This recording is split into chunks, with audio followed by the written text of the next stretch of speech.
What's up, everybody? True Boxing here. Thank you for coming back to get hit with the truth. So today, doing the what's next for Daniel Jacobs, the former two-time middleweight champion of the world, coming off of a somewhat controversial 12-round split decision loss to John Ryder, as Jacobs was returning from about a 15-month layoff and a controversial decision win over Gabriel Rosado in a fight that there's a lot of people thought he lost. So heading into this fight with Ryder, you know, he was favored to win.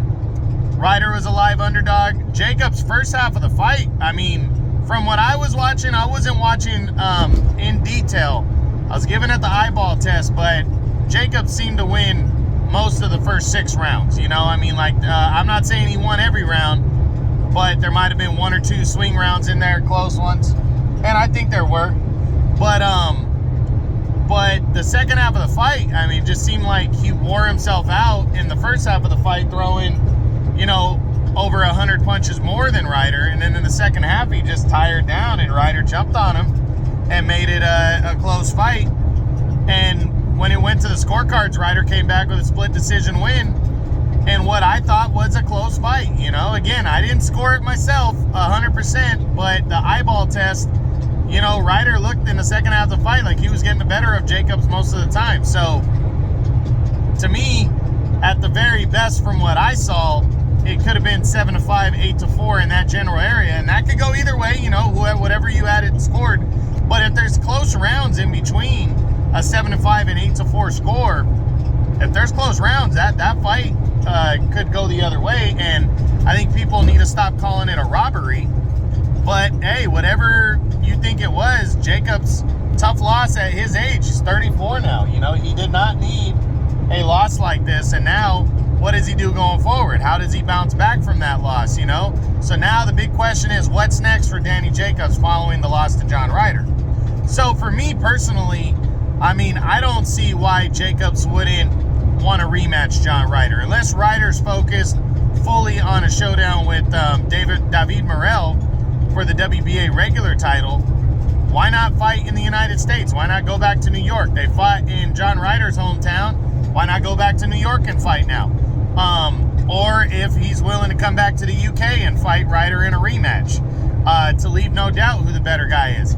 You know, I think Jacobs should jump on that and jump on that now.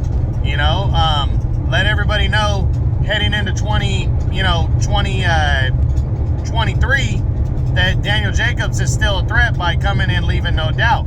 Other options there, I mean, he was talking Canelo prior to the fight. You know, I've seen this happen so many times, especially the last couple of years. You start focusing and talking about the guy, a big fight after the guy in front of you, and the guy in front of you pulls off the upset. So, you know, it's almost tiresome. It's almost like, hey, you guys shut up. Don't talk about what you want to do next, you know, or what could be possible, or start discussing almost like you're fighting Canelo. Like Jacobs was saying, oh, this time I'm at a more comfortable weight, and you know, than I was the first time for the Canelo fight. He's getting into detail about possibly fighting Canelo in a rematch and what happened the first time, and it was like, hey, you realize you got an opponent in front of you. So for me, it makes sense for Jacobs to look at you know, a rematch with John Ryder if possible. Canelo's not going to happen. Benavidez, that'd be a mistake for Jacobs to go after Benavidez. Benavidez likely fighting David Lemieux next. You know, Billy Joe Saunders, okay, maybe him and Daniel Jacobs coming off of losses could lock up, but is that fight possible? I don't know. Caleb Plant, not likely. Gabe Rosado, you know, a rematch with him. I'd like to see it. I'm not sure it happens. I think Jacobs should fight Rosado or John Ryder in a rematch next, in reality, to leave no doubt. But, you know, I don't know if that, I think Rosado would fight, but I don't know if Jacobs wants that fight. Then Darrell, not likely to happen.